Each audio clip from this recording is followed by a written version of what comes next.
Hello student, welcome back my YouTube channel science beta. তো প্রিয় ছাত্রছাত্রীরা, তোমরা যারা নিট, ডাব্লিউবি, জেই, আইআইটি বা এআই ট্রিপলের জন্য পড়াশোনা করছো, তোমরা হয়তো জানো যে সায়েন্স বিটা চ্যানেলে অলরেডি এই সমস্ত এন্ট্রান্স এক্সামের জন্য ফিজিক্সের ক্লাস চলছে। কিছুদিন অফ ছিল, কিন্তু আবার তোমাদের রিকোয়েস্টের কারণে আবার রেগুলার আমি ক্লাস দেওয়ার চেষ্টা করব।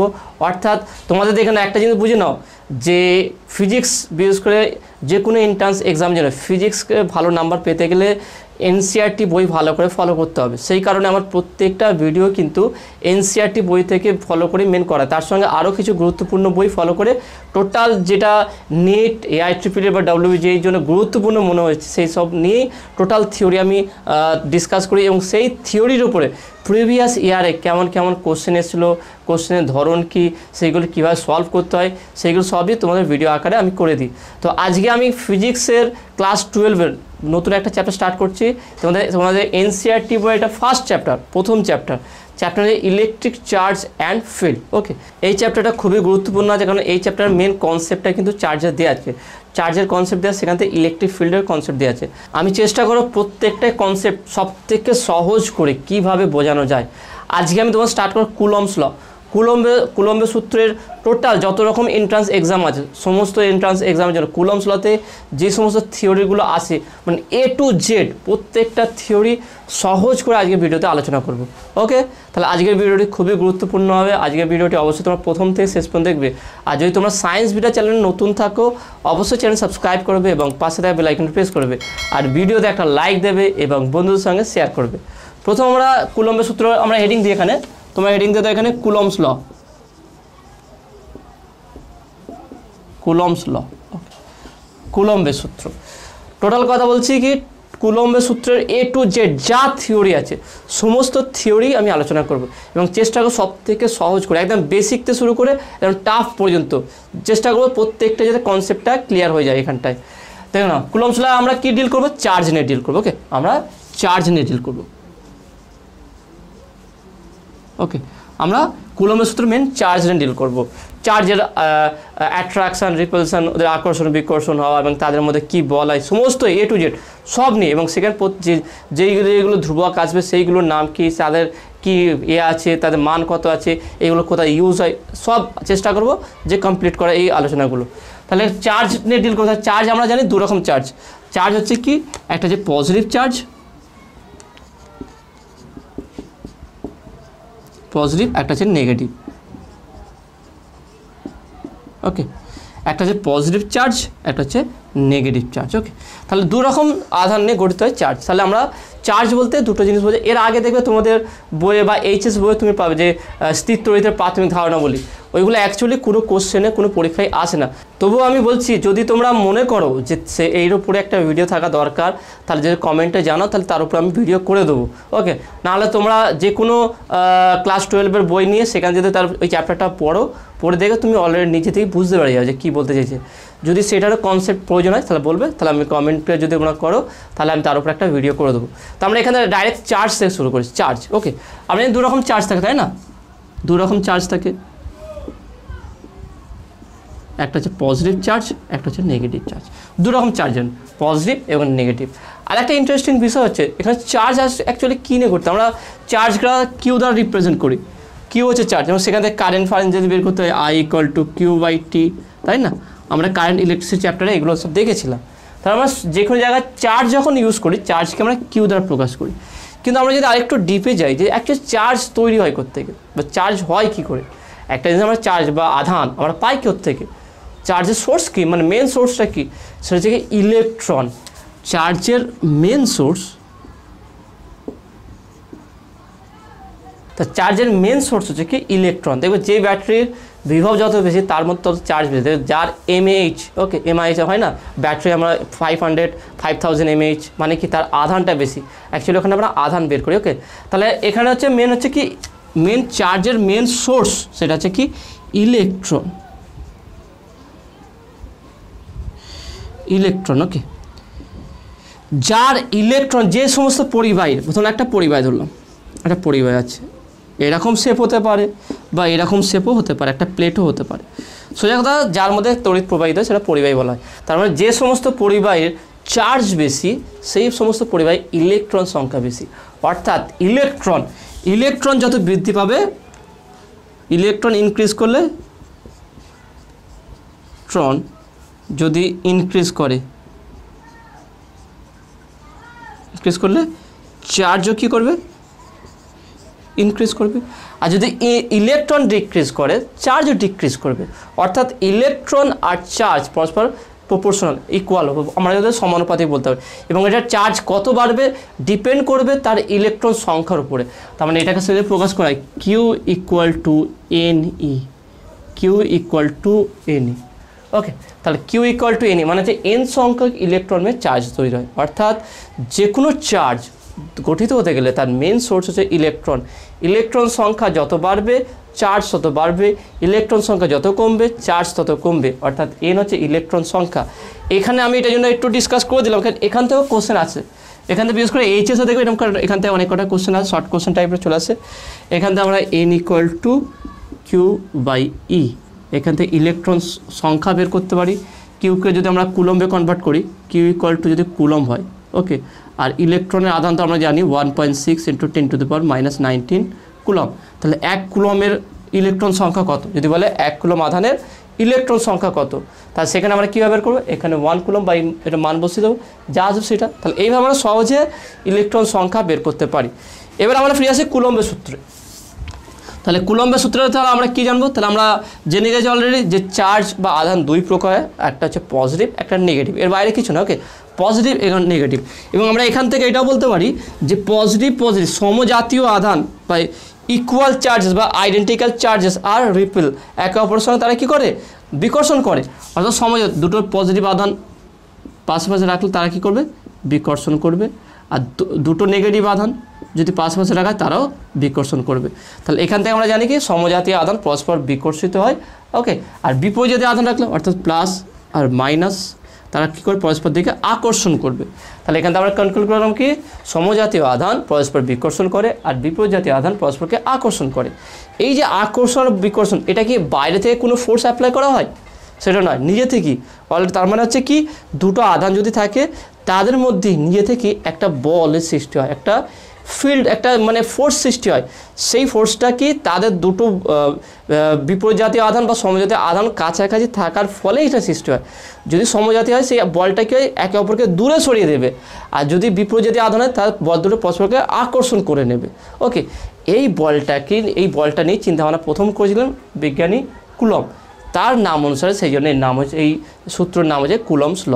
ওকে, এখানে কি বলা হয়েছে দেখে নাও, সূত্রটা মেন কনসেপ্ট আমরা বোঝার চেষ্টা করবো। ওকে, এবং সেখান থেকে আমরা ডেরিভেশনটা একটু চেষ্টা করবো বোঝার। এখানে অনেক কিছু বেরোবে দেখে নাও। তো দেখে নাও দুটো আধান আছে Q1 Q2, তারা পরস্পর একটা ডিস্টেন্সের মধ্যে আছে। হতে পারে দুটি পজিটিভ, হতে পারে দুটি নেগেটিভ, বা হতে পারে পজিটিভ নেগেটিভ। তা যে কোনো পরিস্থিতি হোক, আধান যেরকমই হোক, বল অবশ্যই সৃষ্টি হবে দুটোর মধ্যে। হয় দুটোকে আকর্ষণ করবে, না দুটোকে বিচ্ছিন্ন করে দেবে, অর্থাৎ বিকর্ষণ করবে। ওকে, এটা হতে পারে। কুলম্ব কী বললেন দেখে না, কুলম্ব বললেন কি দুটি বিন্দু আধান, আর এখানে অবশ্যই বিন্দু আধানের মেন কনসেপ্ট আছে দুটি বিন্দু আধান পরস্পর থেকে যদি একটা ক্ষুদ্র দূরত্বের মধ্যে থাকে, অর্থাৎ এখানে দূরত্ব খুব ক্ষুদ্র হয়, বেশি নয়। মানে অর্থাৎ একটা আধান এখানে রাখলাম, একটা পয়েন্ট চার্জ, আর 1 কিলোমিটার পর আর একটা চার্জকে রাখলাম, সেখানে কোনো কুলম্ব ফোর্স, অ্যাট্রাকটিভ বা রিপালসিভ কোনো ফোর্সই এখানে প্রযোজ্য হবে না। তার মানে ডিস্টেন্সটা অবশ্যই বলতে হবে আর চার্জটা বলতে হবে। অর্থাৎ দুটি বিন্দু আধান পরস্পর থেকে যদি খুব ক্ষুদ্র দূরত্বে, খুব কাছাকাছির মধ্যে অবস্থিত হয়, তো তাদের মধ্যে একটা বল সৃষ্টি হবে, বা সেই বলটা আকর্ষণ বা বিকর্ষণ বল হতে পারে। ওকে, আকর্ষণ কখন হবে, যদি দুটো আধান পরস্পর বিপরীত জাতীয় হয়। বিকর্ষণ কখন হবে, যখন দুটি আধান পরস্পর সমজাতীয় হবে। তাহলে ব্যাপারটা ভালো করে কনক্লুড করে নিই আমরা। দুটি বিন্দু আধান পরস্পর থেকে আর দূরত্বের মধ্যে থাকলে তাদের মধ্যে যে আকর্ষণ বা বিকর্ষণ বল সৃষ্টি হবে, সেই বলটি, সেই আকর্ষণ এবং বিকর্ষণ বলটি আধান দুটির গুণফলের সমানুপাতিক, অর্থাৎ Q1 Q2। ওকে, আধান দুটির গুণফলের সমানুপাতিক, এবং ওদের মধ্যেকার যে দূরত্বটা আছে, যে ডিস্টেন্সটা আছে, সেই ডিস্টেন্সের বর্গের ব্যস্তানুপাতিক। এটা 1, এটা 2, তার দুটো শর্ত বা কন্ডিশন বলতে পারি। ওকে, তাহলে এখানে কুলম্ব দুটো শর্ত দিলেন এখানে বলটার ব্যাপারে, বলটা কেমন হবে, এর ক্যারেক্টার কেমন হবে। বললেন কি দুটো বিন্দু আধান পরস্পর মধ্যে যদি খুব ক্ষুদ্র দূরত্বের মধ্যে থাকে, ওকে, ক্ষুদ্র দূরত্বের মধ্যে থাকলে তাদের মধ্যে যে আকর্ষণ বা বিকর্ষণ বল সৃষ্টি হবে, সেই আকর্ষণ বা বিকর্ষণ বলটি আধান দুটির গুণফলের সমানুপাতিক এবং ওদের মধ্যেকার যে দূরত্ব আছে তার বর্গের ব্যস্তানুপাতিক। সিম্পল, দেখেন খুব সহজ। ভিডিওটা যদি মনোযোগ সহকারে তোমরা দেখো খুব সহজে এগুলো মনে রাখতে হবে। এবারে এখান থেকে আমরা কি জানবো, এখান থেকে কী অ্যাপ্লাই করব, নিটের জন্য কেমন কোশ্চেন সেগুলো আমরা ডিসকাস করবো, সবই ডিসকাস করবো। কারণ সব থেকে সহজ থেকে না শুরু করলে তুমি টাফ জিনিসটা বুঝতে পারবে না। দেখো আমরা যখন গেম খেলি, প্রথম যখন কোনো গেমটা ইনস্টল করি, প্রথম যে লেভেলটা পাই সব থেকে ইজি, তারপরটা একটু টাফ হয়, তারপর একটু টাফ হয়। তো প্রথমে যদি টাফটাই তোমাকে শেখানো হতো, টাফ লেভেলটা যদি তুমি প্রথম পার করতে, তাহলে ওই গেমটা খেলতেই না, গেমটা ভালোই লাগতো না। সেই জন্য যে কোনো টপিক, যে কোনো বিষয় যখনই আলোচনা হয় তার ইজিটা ভালো, মানে ওইটাই যে ওইটাই মেন কনসেপ্টটা, যে এটা কী দিয়ে হবে এগুলো। সেরকম বেসিক থেকে আমরা প্রত্যেকটা জিনিস স্টার্ট করব, সেখান থেকে একদম পুরো নিট বা AIEEE বা IIT লেভেলে যেখানে যেমন কোশ্চেন আসে সেইগুলো সলভ করব। ওকে, তাহলে দেখে নাও আমরা এটা বুঝতে পারলাম। তাহলে F equal proportional Q1 Q2 আর F প্রপোর্শনাল 1/r²। তাহলে এখানে বলতে অতএব F proportional to Q1 Q2 r²। এবার এখানে দুটো কনস্ট্যান্ট আছে, ওকে, আমরা কনস্ট্যান্ট হিসেবে একটা হচ্ছে CGS, এখানে আমরা নর্মালি বলতে পারি F equal two K Q1 Q2 r²। এটা হচ্ছে মেনলি হচ্ছে কুলম্বের সূত্র, ওকে, কুলম্বের সূত্র। এবারে এখানে আমরা CGS এবং SI করতে পারি, CGS, ওকে, CGS পদ্ধতিতে,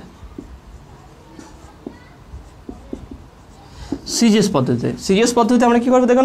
তাহলে K এর মান যদি K ইকুয়াল টু 1/K হয়ে যাবে, এই কেটা আর এই কেটা আমি এটাকে একটা কাজ করছি বড় K দিয়ে লিখছি আর এটাকে আমরা ছোট K দিয়ে লিখছি, এটা হচ্ছে আবার বড় K। এবারে এই K ডিফারেন্সটা কি, এই স্মল Kটা হচ্ছে কি পরাবৈদ্যুতিক ধ্রুবক, ওকে, এটাকে বলা কি পরাবৈদ্যুতিক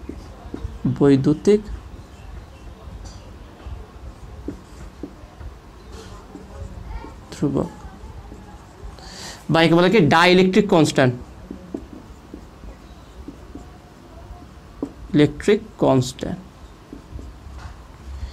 এই ডাইইলেকট্রিক কনস্ট্যান্টটা কি সেটা নিয়ে আমরা আলোচনা করব। কোনো জিনিসটাই বাদ দেবো না, প্রত্যেকটা যে টপিক আমি চেষ্টা করব সব থেকে সহজ করে কী করে বোঝানো যায়। এখানে আপাতত বোঝানো যে কেটা হচ্ছে কি পরাবৈদ্যুতিক ধ্রুবক, এটা দেখে নাও। তাহলে সেটা কি, তাহলে এখানে যদি বসিয়ে দিই তাহলে F equal two 1/K Q1 Q2 r²। ওকে, CGS পদ্ধতি এবং এটা যে ফর এনি মিডিয়াম, এটা হচ্ছে কি ফর এনি মিডিয়াম, যে কোনো মাধ্যমের ক্ষেত্রে। ফর এয়ার মিডিয়াম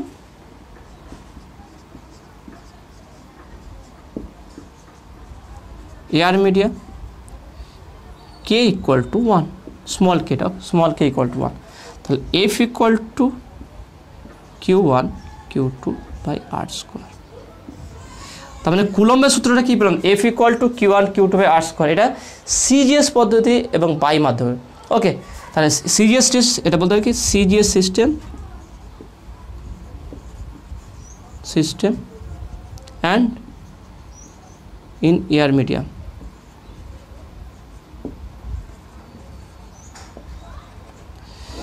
ব্যাপারটা দেখে না, আমরা এই কের কনসেপ্টটা একটু ক্লিয়ার করে দিই। এই কেটা জিনিসটা কি, সেটা যে কি দেখো না, দুটো আধানকে আমরা যে দুটো আধান, এই দুটো যে আধানকে রেখেছিলাম, ধরলাম এই দুটো আধানকে আমি বাই মাধ্যমে রেখেছিলাম, Q1 Q2, এটা হচ্ছে R। ওকে, একই দুটো আধানকে আমরা কি করছি, একই ডিস্টেন্সে, দূরত্ব সেমই আছে, Rই আছে আর Q1 Q2 আছে। ডিফারেন্সটা কি, দুটোর ক্ষেত্রে মাধ্যমটা আলাদা আছে। এখানে ধরলাম অন্য একটা মাধ্যম আছে,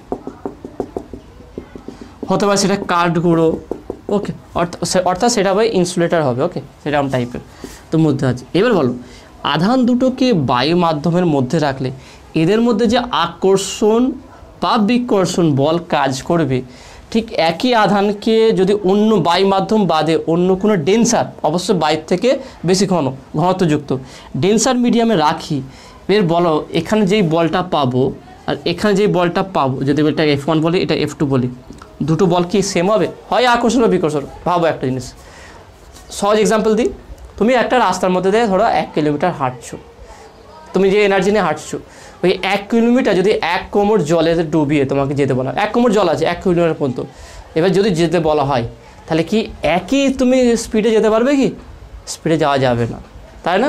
কারণ কি ডেন্সার মিডিয়ামের জন্য এটা একটু রেজিস্ট করবে, ওটা বাধা দেবে।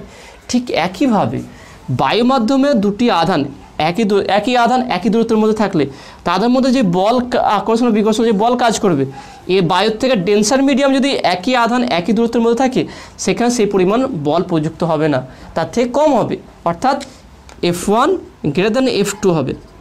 তাহলে এই যে বলটা আকর্ষণ বা বিকর্ষণ বলটা এই যে কম হয়ে যাচ্ছে, এটা কার উপর ডিপেন্ড করছে? ডিপেন্ড করছে এই মাধ্যমটার উপরে। তাহলে মাধ্যমটা কতটা ডেন্সার, সেই মাধ্যমটাকে রিপ্রেজেন্ট করে এই স্মল কে, এটাকে বলা হয় কি ডাইইলেকট্রিক কনস্ট্যান্ট বা পরবৈধ ধ্রুবক। তাহলে মাধ্যমটার উপর ডিপেন্ড করে দেখে নাও, এটা যদি আমরা সব ধ্রুবক বলে দিই Q1 Q2/R, তাহলে A প্রপোর্শনাল টু 1/K, তার মানে কে এর সঙ্গে কি ব্যাস সমানুপাতিক হচ্ছে। মাধ্যমটা যত ডেন্সার হবে তত ফোর্সটা কম হবে, মাধ্যমটা যত রেয়ার হবে তত ফোর্সটা বেশি হবে। অর্থাৎ বায়ু মাধ্যমে আধান দুটির মধ্যে যে বল আকর্ষণ বিকর্ষণ বল ক্রিয়া করবে সেই বলটা ম্যাক্সিমাম হবে। ওকে, তাহলে এখানে একটা এমসিকিউ কোশ্চেনে তুমি ইউজ করতে পারো যে কুলম্বের সূত্রের যে আধান দুটির মধ্যে যে বলটা আকর্ষণ বিকর্ষণ বলটা কোন মাধ্যমে ম্যাক্সিমাম হবে বা সর্বোচ্চ হবে, সেটা হচ্ছে কি বায়ু মাধ্যমে। কারণ কে এর মান 1 আর কে সর্বোচ্চ মান 1 হবে, 1-এর থেকে যদি বেশি হয়ে যায় তাহলে এফ এর মান কমে যায়, সর্বনিম্ন হচ্ছে কে এর মান 1। ওকে, তাহলে এখান থেকে আমরা বুঝতে পারছি কি সিজিএস পদ্ধতিতে এবং বায়ু মাধ্যমে এফ এর মান হচ্ছে Q1 Q2/R², কেটা হচ্ছে ডাইইলেকট্রিক কনস্ট্যান্ট বা পরবৈদ্যুতিক ধ্রুবক। ওকে, তো আসলে তুমি এটা বুঝতে পারছো। নেক্সট হচ্ছে এসআই পদ্ধতিটা থেকে না, এবার এসআই পদ্ধতিটা এর সঙ্গে ডিল করি। প্রথমে কনস্ট্যান্ট আমরা জেনে নিই। In SI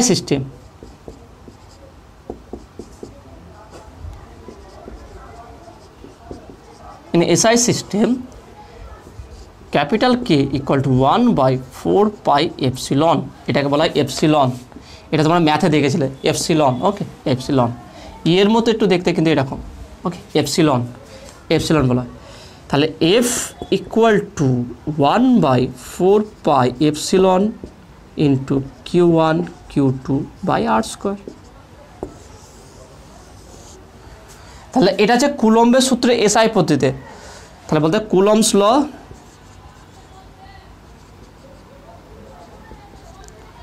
law in SI system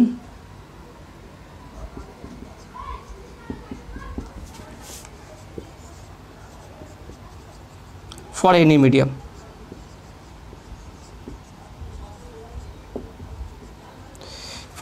ওকে, এবারে এই এপসিলনটাকে কি বলা হয়? এই এপসিলনকে বলা হয় কি permittivity of the medium. Permittivity of the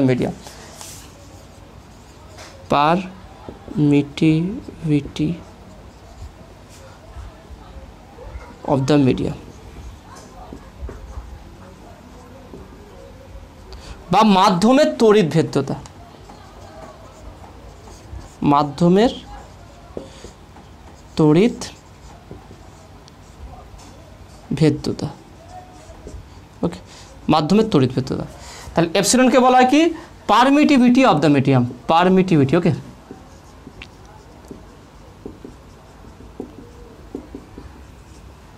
of the medium.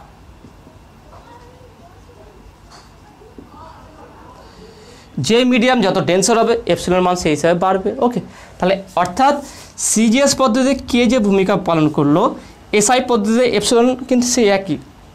তাহলে এটা হচ্ছে কি নিউটনের সূত্র এসআই পদ্ধতিতে, আর এটা হচ্ছে কি যে কোনো মাধ্যমের ক্ষেত্রে, বায়ু মাধ্যম না, যে কোনো মাধ্যমের ক্ষেত্রে। এবার এটা যদি আমরা বায়ু মাধ্যম নিই ফর এয়ার মিডিয়াম, তাহলে এখানে এয়ার মিডিয়ামের জন্য কী হবে দেখে নাও।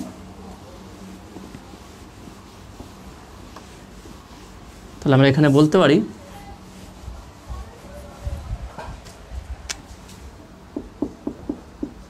ফর এয়ার মিডিয়াম, জন্য কী হবে দেখে নাও। এয়ার মিডিয়ামের জন্য epsilon equal to epsilon naught. Epsilon জিরোকে আমরা এপসিলন নট বলবো। Okay, epsilon equal to epsilon naught for air medium. Okay, তা সেখানে কী হবে তাহলে অতএব F equal to 1/4πε into Q1 Q2/r²। Okay, তাহলে দেখে নাও F = 1/4πε0 into Q1 Q2/r²। Epsilon naught হচ্ছে permittivity in free space. Okay, epsilon naught হচ্ছে কি permittivity in free space, free space, air medium বা ভ্যাকুয়াম মিডিয়াম, শূন্য মাধ্যম, বায়ু মাধ্যমের ক্ষেত্রে। ওকে, এবং এর একটা মানও আছে। এপসিলন নটের মান হচ্ছে কি 8.854 ইন্টু 10⁻⁻12। ওকে, ইউনিটটা আমরা পরে বের করছি। তাহলে এপসিলন হচ্ছে কি 8.854 ইন্টু 10⁻12, এটার মান। আর টোটালটা মিলিয়ে যদি আমরা এই টোটালটার মান নিই, টোটালটার যদি আমরা নিই সেই টোটালটা মিলে কী হবে দেখুন, এই টোটালটার মান আমরা জানি, বের করতে পারবো 1/4πε0। তাহলে মান হচ্ছে 1/4 ইন্টু এফ, পায়ের মান হচ্ছে 3.14 ইন্টু 8.854 ইন্টু 10⁻⁻12। তাহলে এটা ক্যালকুলেট করলে পাবে, দেখবে এটা পাবে হচ্ছে 9 ইন্টু 10⁻9। ওকে, এটা আসবে 9 ইন্টু 10⁻9, না ক্যালকুলেট করবে নিজে থেকে, এটা পাবে তোমরা। তাহলে আলটিমেট তাহলে এখান থেকে আমরা পাচ্ছি কি F = 9 into 10⁻9 Q1 Q2 /r²। ওকে, Q1 Q2/r²। দেখে না খুব সুন্দর তাহলে সমীকরণ চলে আসলো। তাহলে কুলম্বের সূত্র আমরা সেটা কি বুঝলাম, তার গাণিতিক রূপটা বুঝলাম, এবং তার সিজিএস এবং এসআই পদ্ধতিতে কি হবে সেটা সমীকরণ দিলাম। এবং সেখান থেকে সিজিএস পদ্ধতিতে একটা কে আছে, সেটাকে বললাম আমরা ডাইইলেকট্রিক কনস্ট্যান্ট বা পরাবৈদ্যুতিক ধ্রুবক। আর এসআই পদ্ধতিতে একটা নতুন একটা কোয়ান্টিটি প্লাস আছে এপসিলন। এপসিলনটা বললাম কি যে মাধ্যমের তড়িৎ ভেদ্যতা বা পারমিটিভিটি অফ দ্য মিডিয়াম। যদি আমরা বায়ু মাধ্যম নিই সেটা এপসিলনটা চেঞ্জ হয়ে কী হবে, এপসিলন নট হয়ে যাবে, যেটাকে বলা হয় পারমিটিভিটি ইন ফ্রি স্পেস বা এয়ার মিডিয়ামের ক্ষেত্রে বলতে পারে, ভ্যাকুয়াম মিডিয়ামের ক্ষেত্রে হতে পারে। এবং এর একটা মান আছে, সেটা হচ্ছে কি 8.854 ইন্টু 10⁻12। মানে এটা যদি বসাই তাহলে টোটালটা 1/4πε0 মান হচ্ছে কি F = 9 ইন্টু 10⁻9। তাহলে এই যে এটা হচ্ছে কুলম্বের সূত্র। তাহলে এসআই পদ্ধতি আর কি বায়ু মাধ্যমের ক্ষেত্রে, তাহলে এসআই পদ্ধতি এবং বায়ু মাধ্যমের ক্ষেত্রে কুলম্বের সূত্রের গাণিতিক রূপ কী হবে, F = 9 ইন্টু 10⁻9 Q1 Q2/r²।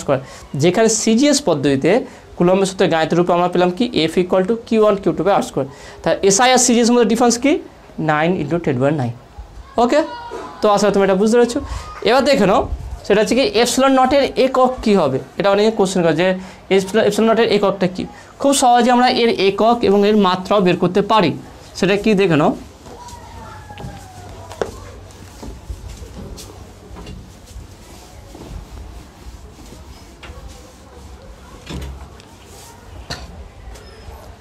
তাহলে F = 1/4πε। আমি নর্মাল এপসিলন যে কোনো মাধ্যমের ক্ষেত্রে এপসিলন দেবো, এপসিলন ইন্টু Q1 Q2/r²। যদি আমরা এপসিলন নটের একক বের করতে চাই তাহলে এককটা কী হবে দেখে নাও, বা মাত্রা, প্রথমে যদি মাত্রা বের করি অটোমেটিক এককও বেরিয়ে যাবে। দেখে নাও আমরা যদি এখান থেকে এপসিলন নটের মাত্রা কী হবে, এপসিলন = Q1 Q2/r² 4π দিলাম। ওকে, দেখে নাও এপসিলন উপরে লিখলে Q1 Q2/f 4π/r², এটা। এবার দেখো না এদের মাত্রা কী হবে, কিউ এর মাত্রা আমরা জানি সেটা হচ্ছে কি IT, তাই না, কিউ এর মাত্রা। এফ এর মাত্রা জানি আমরা mLT-2। ওকে, এইটা। তারপরে কী আছে, আর এর মাত্রা জানি সেটা হচ্ছে কি L²। ব্যাস বসিয়ে দিই এটা। তাহলে এপসিলন = দুটো কিউ আছে, তাহলে I² T²। I² T² দেখো না, দুটো কিউ আছে বলে ডিভাইড। ধ্রুবকের কোনো মাত্রা হয় না, এখানে একটা এফ থাকবে, অবশ্য এফ থাকবে। তাহলে দেখে নাও আর এর মাত্রা হচ্ছে L² আর এফ এর মাত্রা হচ্ছে mLT-2। ওকে, এটা তাহলে ইকুয়াল দেখে নাও কত আসছে এখানে, এমটা উপরে উঠলে এপসিলন হচ্ছে m⁻⁻1। ওকে, m⁻⁻1 এল দেখে নাও, L² আর এল, তাহলে L³ নিচে হচ্ছে, তাহলে উপরে উঠলে L⁻⁻3। টিটা দেখে নাও কী আছে T², এখানে T-2, তা T-2 উপরে উঠলে কি T² হয়ে যাবে, T² আর T² T⁴। ওকে, T⁴ হয়ে গেল, আর I²। ব্যাস এটাই মাত্রা। এপসিলন হোক বা এপসিলন নট সেম মাত্রা। ওকে, তাহলে এপসিলনের মাত্রা বা এপসিলন নটের মাত্রা কি m to the power -1 l minus Q T to the power 4 I square. Okay, এককটা কী হবে? ইউনিট। এখান থেকে দেখে না ইউনিটটা কী হবে। তাহলে এপসিলন নটের ইউনিটটা কী হবে? এসআই পদ্ধতিতে প্রথম দেখছি আমরা, এসআই পদ্ধতিতে দেখে না কিউ কিউ কুলম, তাই না? সি হচ্ছে কুলম, এর এককটি কী হচ্ছে? কুলম। এটা হচ্ছে নিউটন, এটা হচ্ছে মিটার। তাহলে দেখ কী আছে উপরে, উপরে আছে কুলম, কুলম ইন্টু কুলম, তাহলে কুলম স্কোয়ার, কুলম স্কোয়ার। নিচে হচ্ছে কি আর হচ্ছে মিটার স্কোয়ার, এফ হচ্ছে newton, newton into metre square. তাহলে এটাকে coulomb square per newton metre square, বা এটাকে আমরা এইভাবে বলতে পারি যে coulomb square newton -1 metre -2। Okay, এইটা। তাহলে সিজিএসে হলে কী হবে? সিজিএসে এপসিলন সেটা হচ্ছে কি দেখে নাও, কুলমটা হচ্ছে কি ইএসইউ, ইএসইউ স্কোয়ার ডট ডাইন -1 সেমি -2, ব্যাস। এটা হচ্ছে এপসিলন নটের একক। ওকে, তা দেখে নাও আমরা এপসিলন নট বা এপসিলন নটের একক মাত্রা বের করলাম। নেক্সট হচ্ছে ইউনিট চার্জ। ইউনিট চার্জটা কি একটা আমরা জেনে নিই। ইউনিট চার্জ, তারপর আমরা ভেক্টর রূপও দেখব, যে কুলম্বস লয়ের ভেক্টর রূপটা কী আছে সেটাও দেখব। সেখান থেকে সুপারপজিশন প্রিন্সিপালটা কি সেটা আমরা ডিসকাস করব।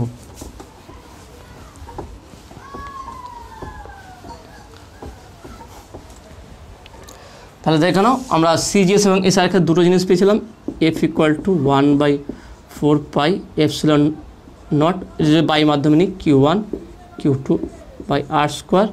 আর সিজিএসের ক্ষেত্রে হচ্ছে কি, বা আমরা এটাকে ডাইরেক্ট মান বসিয়ে দিয়ে করছি, দেখো এটাকে আমরা ডাইরেক্ট মান বসিয়ে দেবো, দেখে নাও। অর্থাৎ F equal to 9 × 10⁹ Q1 Q2 by R square. আর সিজিএসে কী হচ্ছে F equal to okay Q1 Q2 by R square. দুটোই কিন্তু বাই মাধ্যম, এটা হচ্ছে সিজিএস, এটা হচ্ছে এসআই, এটা হচ্ছে কি সিজিএস। তাহলে ইউনিট চার্জটা কি? ইউনিট চার্জ ওকে, প্রথমে কি সিজিএস পদ্ধতি এবং air medium, CGS system and air medium, for air medium, air medium.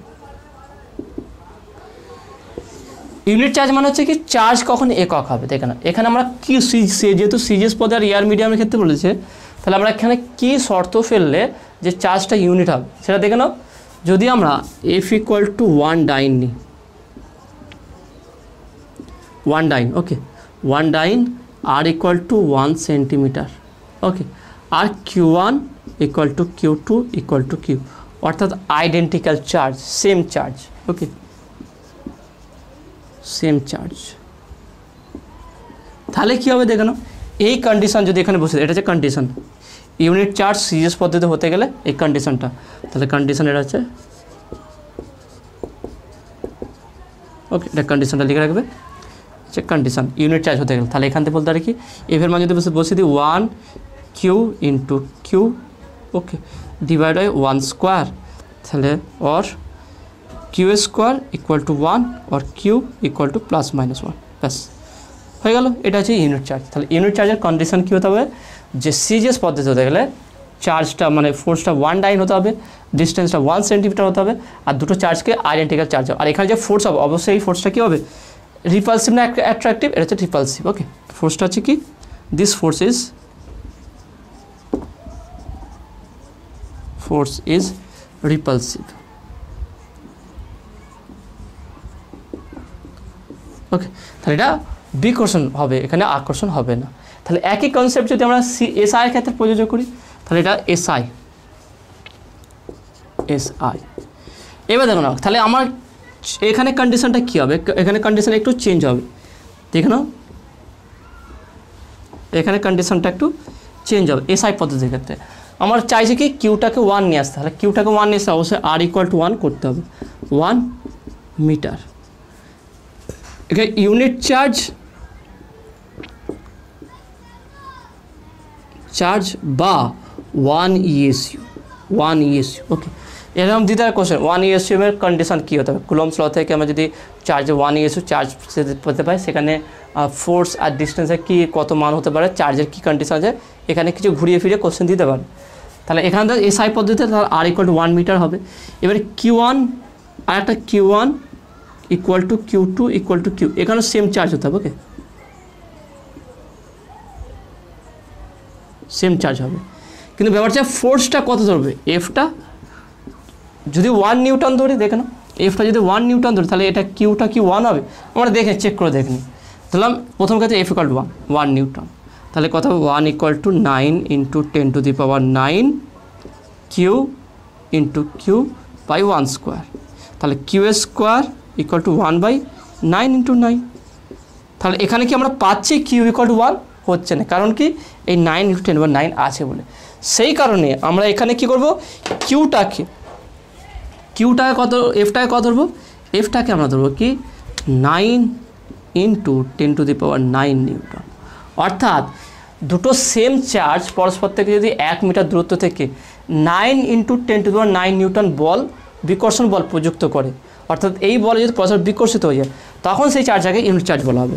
তাহলে এখানে দেখে নাও, তাহলে এফ এর মান আমরা বসে দিই 9 × 10⁹ = 9 × 10⁹ Q × Q / 1², তাহলে 9 9 10⁹ কেটে গেল, তাহলে বা Q² = 1, তাহলে Q = +-1। তাহলে এটা যে ডিফারেন্স হচ্ছে কি, সিজিএস পদ্ধতির এফটা 1 হবে, কিন্তু এসআইয়ের ক্ষেত্রে এফ এর মান কত হবে 9 × 10⁹ নিউটন। এখানে যে চার্জটা হবে সেটা হচ্ছে কি 1 কুলম। ওকে, 1 কুলম।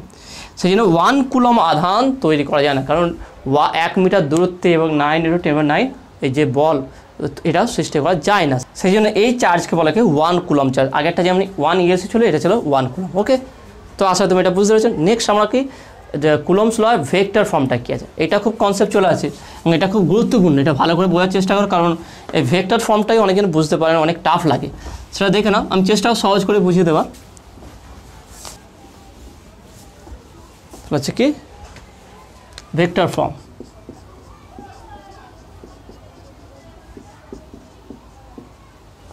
ধরলাম দুটো চার্জ আছে, এটা Q1 Q2। ওকে, এবার এখানে ডিস্টেন্স ধরলাম, আমি R ধরলাম নর্মালি।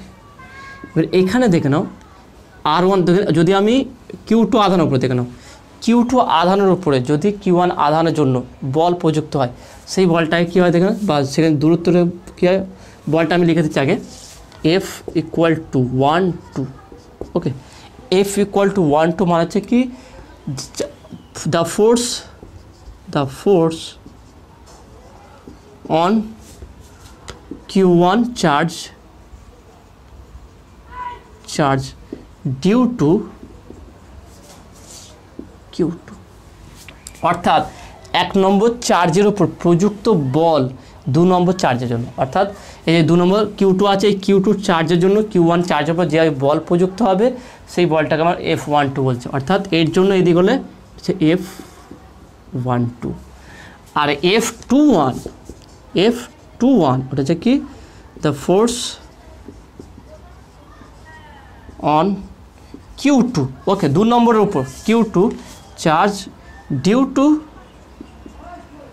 Q1, অর্থাৎ Q1 উপরে দেখেন, Q1 উপরে মানে Q2 উপরে যদি Q1 জন্য সেটা বল প্রয়োজন, সেটা হচ্ছে 1 2। দেখেন ভালো করে দেখে নাও, যদি Q এটা 2 1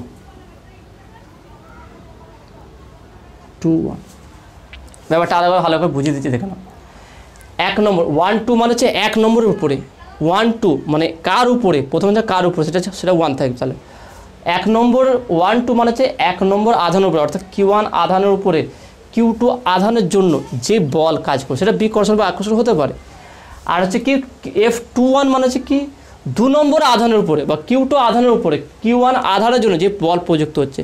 2 1 মানে হচ্ছে 2 নম্বর Q2 উপরে যে বল প্রযুক্ত হচ্ছে 1 নম্বরের জন্য। তাহলে এক্ষেত্রে আমরা ডিস্টেন্সটা নেব, এর ক্ষেত্রে তাহলে এর 1 2 ডিস্টেন্সটা কী হবে R12, আর এর ক্ষেত্রে ডিস্টেন্সটা কী হবে R21। ওকে, ডিস্টেন্সটা ভেক্টর হবে। তাহলে দেখে নাও, তাহলে ব্যাপারটা ভালো করে বুঝে নাও কী বলতে চাইছি আমি, যে এক নম্বর Q1 আধানের উপরে Q2 আধানের জন্য যে বল হবে সেই বলটা হচ্ছে F12, Q2 আধানের উপরে Q1 আধানের জন্য যে বল হবে সেটা হচ্ছে F21। ঠিক একইভাবে R12 হচ্ছে কি এক নম্বর আধানের the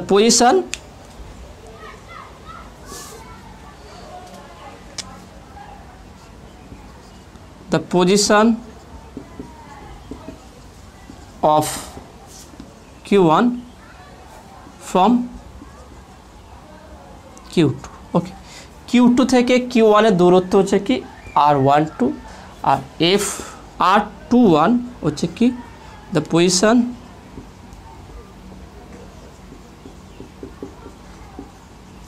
of Q2 from Q1। ওকে, তাহলে যদি এক নম্বর আধানের Q2 আধান থেকে এক নম্বর আধানের দূরত্ব নিই সেটাকে বলবো R12, আর যদি Q1 আধান থেকে Q2 আধানের দূরত্ব মাপি সেটা হচ্ছে কি R21। অর্থাৎ F12 এর জন্য R12, F21 এর জন্য R21। তাহলে এখানে বলটা কেমন হবে? তাহলে আমরা যদি বলটা লিখি,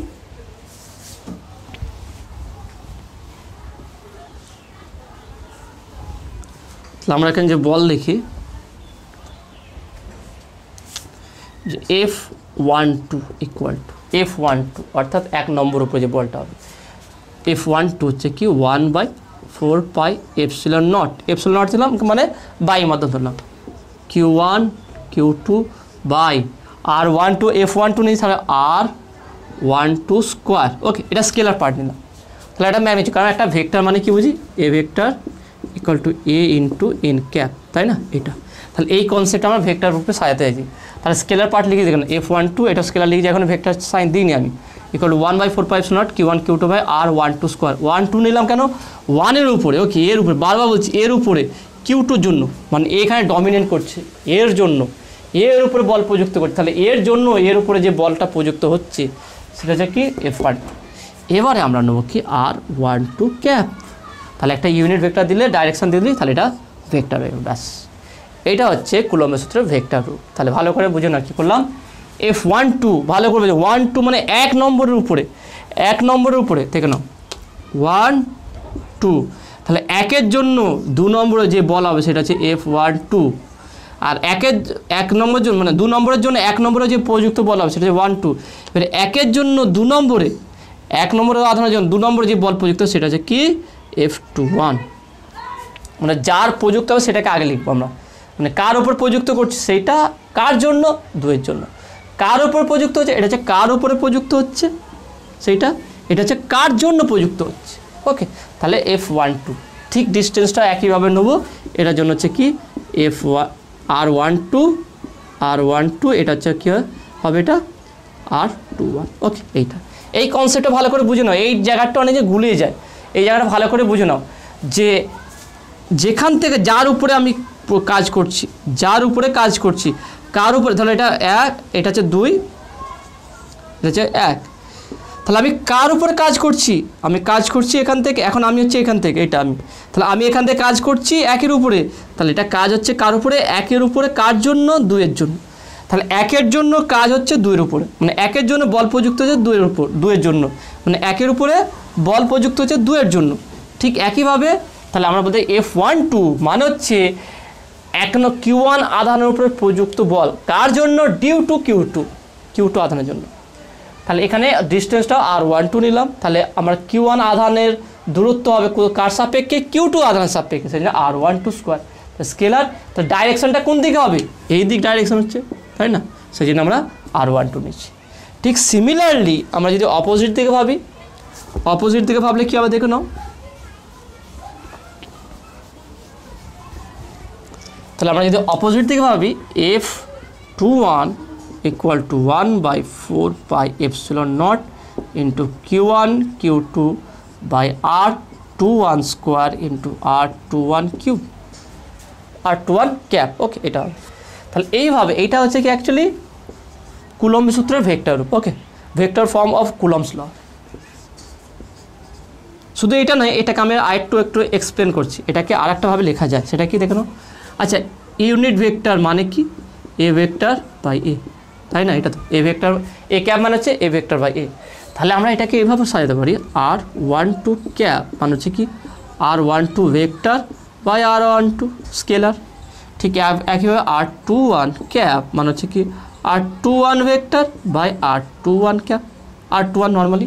তাহলে এখানে যদি এটাকে আমি 1 নম্বর দিলাম, এটাকে 2 নম্বর দিলাম, তাহলে এটাকে যদি আমি করি এই কনসেপ্টে সাজা, তাহলে কী হবে দেখে নাও, f12 equal to 1/4 pi epsilon naught into q1 q2 by r12, okay, 12 square into r12 vector by r12। একটা কাজ করছে r12, এখানে r12 স্কোয়ার আছে, তাহলে এটা সরিয়ে দিচ্ছি আমি ডাইরেক্ট, এটা r12 cube, okay, r12 cube into r12 square, r12 vector, okay, এটা r12 ভেক্টর। তাহলে এটা একটা ভেক্টর ফর্ম হলো। এবারে আর একটা এটাকে যদি আমি করি এক্সপ্লেন করি, তাহলে এটা কী হচ্ছে দেখে নাও, f21 vector equal to 1/4 pi epsilon naught into q1 q2 by r21 cube r21 vector. তাহলে এইগুলোর মধ্যে যে কোনো একটা, ওকে, এই দুটো হয়, এই দুটো ভাবো বা এই দুটো ভাবো, দুটোর মধ্যে এইগুলো হচ্ছে কি কুলম্বসের সূত্রের ভেক্টর রূপ, ওকে। তো আশা করি তুমি এটা বুঝতে পেরেছো। নেক্সট এই ভেক্টর ফর্ম থেকে আর একটা মানে কনসেপ্ট ডিসকাস করা যায়, সেটা হচ্ছে কি নিউটন থার্ড ল, মানে প্রত্যেক ক্রিয়ারই বিপরীত প্রতিক্রিয়া আছে, সে এখান থেকে আমরা কীভাবে বের করে দেখে নাও। এই কনসেপ্টটা খুব ইন্টারেস্টিং, মানে এই জায়গাটাই অনেকে টাফ বলে এড়িয়ে যাওয়ার চেষ্টা করে, কিন্তু এই জায়গাটা বিশেষ করে খুবই সহজ আছে, শুধু একটু মনোযোগ সহকারে বোঝার চেষ্টা করো, দেখবে খুব সহজ লাগবে এগুলো। এবং এই ভিডিওগুলো থেকে তোমার এইচএস প্লাস নিট বা অন্যান্য এন্ট্রান্সগুলো সবই কনসেপ্ট ক্লিয়ার হবে, এবং এরপর যে ম্যাথগুলো করাবো সেগুলো তুমি খুব ম্যাথগুলো এত সহজ লাগে, তুমি বুঝতে পারো যে এই কনসেপ্ট দিয়ে আমরা কীভাবে ম্যাথগুলো করতে পারছি। তাহলে দেখে নাও, তাহলে এখান থেকে আমরা নিউটনস থার্ড লটা কীভাবে দেখাবো। তাহলে আমরা এখান থেকে পেলাম কি দুটো চার্জ, এটা হচ্ছে q1, এটা হচ্ছে q2, ওকে, ধরলাম এটা হচ্ছে অরিজিন,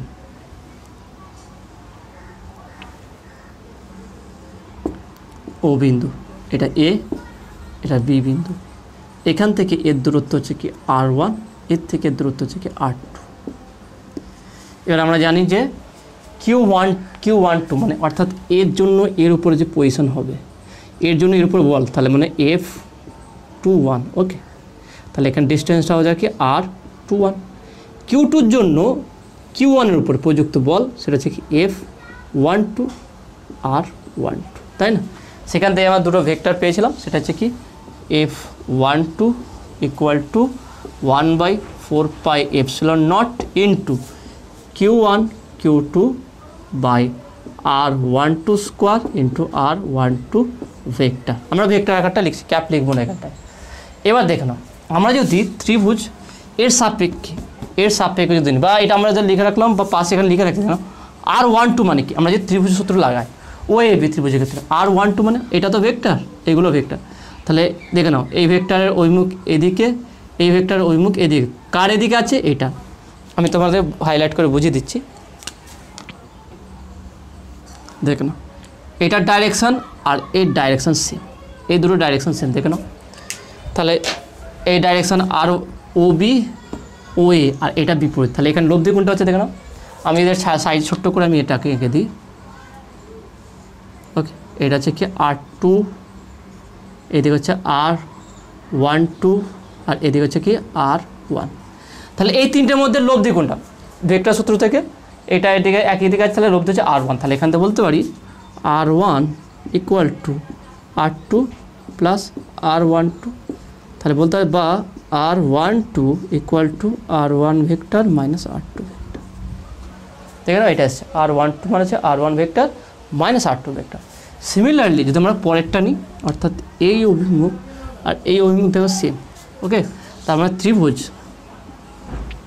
এই ত্রিভুজের r1 এদিকে আর এদিকে কী আছে r21, আর এটা হচ্ছে বিপরীত r2। তাহলে এই ক্ষেত্রে লব্ধি কোনটা আছে দেখে না, লব্ধি হচ্ছে r2 লব্ধি। তাহলে বলতে পারে r2 equal to r1 plus r21, তার মানে বা r21 equal to r2 minus r1, ওকে। তাহলে এই দুটো পয়েন্টটাকে ভালো করে মনে রাখো। এটা আমাদের এখানে কাজে লাগবে, এইটা আর এটা। ওকে, এই দুটো। এবার দেখেন না, তাহলে আমরা এটাকে সমাধান করি এবারে। তাহলে আমরা পেলাম কি যে F12 equal to 1/4 pi epsilon naught Q1 Q2 by R12 square, আর 12 স্কোয়ার R12 কিউব ছিল, এটা R12 cube. Okay, R12 cube, R12 vector. এবং পরেরটা F21, তাহলে দুটো ডাইরেকশান কি একই দিকে? একই দিকে না, অপোজিট দিকে। দেখো না, F12 এদিকে আছে আর F21 এদিকে আছে, মানে একে অপরের বিপরীত দিকে ডাইরেকশান আছে। তাহলে এটা ইকুয়াল টু বলতে পারি 1/4 pi epsilon naught into Q1 Q2 by R12 cube into R12 না, এটা হবে কি R21 cube into R21 vector. Okay, R21 vector. এবার দেখেন আমি R21 ভেক্টরটা একটু চেঞ্জ করবো। এটা কী করবো দেখে নাও, 1/4 pi epsilon naught into Q1 Q2 by R21 cube into R21 মানে দেখে নাও, R21 মানে R2 মাইনাস R1, তাহলে এটাকে বলতে কি R2 vector minus R1 vector. ওকে, তাহলে বা অর বলতে পারি কি F21 ইকুয়াল টু, এখান থেকে একটা কাজ করবে, মাইনাস কমন নিচ্ছি। যদি মাইনাস কমন নিই তাহলে এটা কী হবে দেখুন, 1/4 পাই এপসিলন নট ইন্টু ওকে Q1 Q2 R21 cube into R1 vector minus R2 vector. ভালো করে এটা বোঝার চেষ্টা করো, ভালো করে এই লাইনটা পর এই লাইনটা বোঝার চেষ্টা করো। আমি প্রথম কি R21কে যা পেয়েছিলাম সেটা এখানটা বসিয়ে দিয়েছি। এবারে আমি চাইছি কি এখান থেকে মাইনাস কমন নেব, তাহলে মাইনাস কমনে মাইনাসটা বাইরে বের করলো, তাহলে মাইনাস কমনে যেটা মাইনাস আছে সেটা প্লাস হয়ে যায়, প্লাসটা মাইনাস হয়ে যাবে, অর্থাৎ R1 vector minus R2 vector, এটা হলো। এবার দেখে নাও, আচ্ছা আমি যদি এটা তো ভেক্টর ডাইরেকশন নিলাম, এখান থেকে দেখে নাও এই দিকে ডাইরেকশন হচ্ছে R21 আর এই ডাইরেকশন হচ্ছে R12, কিন্তু এখান থেকে এর ডিস্টেন্সটা সেটা তো সেম হবে, এ আর বি। একটা জিনিস বোঝার চেষ্টা করো, এ থেকে বি বিন্দুতে যায় বা বি থেকে এ বিন্দু, মানে এ থেকে বি বিন্দু দূরত্ব যা হবে, স্কেলার মানটা বলছি, এ থেকে বি বিন্দু দূরত্ব যা হবে বি থেকে এর দূরত্ব কী হবে, সেমই হবে, একই জিনিস, তাই না? ধরো আমি একটা বাড়ি থেকে, আমি এই বাড়ি থেকে আর একটা বাড়িতে গেলাম, সেখান থেকে আবার এই বাড়িতে আসলাম, ডিস্টেন্সও সেম ডিস্টেন্স, শুধু যাওয়ার জন্য ডাইরেকশান যাবে, ভেক্টরের ডাইরেকশান পরিবর্তন হবে। তার মানে এখানে আমি বলতে যে R21 আর R12 এই দুটোর মান সেম, এগুলো স্কেলার। তাহলে বলতে পারি কি, এখানে একটু মুছে দিচ্ছি আমি, তাহলে আমরা এটাকে বলতে পারি equal to 1/4 pi epsilon naught into Q1 Q2 by R12 cube into R12 vector, যেহেতু R21 ইকুয়াল টু R12। ওকে, তারপরে এটা তো আমরা জানি R12, এটা এখানে পেয়েছি। এবার দেখেন এটার মান কি, এটার মান এটা আমরা কি পেলাম দেখে না, এটা পেয়ে গেছি F12। তাহলে F12 equal to 1/4 pi epsilon naught Q1 Q2 by R12 cube into R12 vector. তাহলে এইটাই পেয়েছি, অর্থাৎ এটা কি হবে, আমরা তাহলে এখান থেকে বলতে পারি কি, তাহলে এখান থেকে আমরা বলতে পারি, তাহলে এটাকে এখান থেকে টানছি আমি, তাহলে এখানে বলতে পারি কি, অতএব F21 vector equal two minus of F12 vector. অর্থাৎ যদি একটা ক্রিয়া হয় অপরটা প্রতিক্রিয়া, দুটো পরস্পর সমান কিন্তু বিপরীতমুখী, ক্রিয়া প্রতিক্রিয়া কি একই দিয়ে কাজ করে না, বিপরীত দিয়ে কাজ করে, বিপরীত দিয়ে কাজ করে, তাহলে এটা কি Newton's third law. This is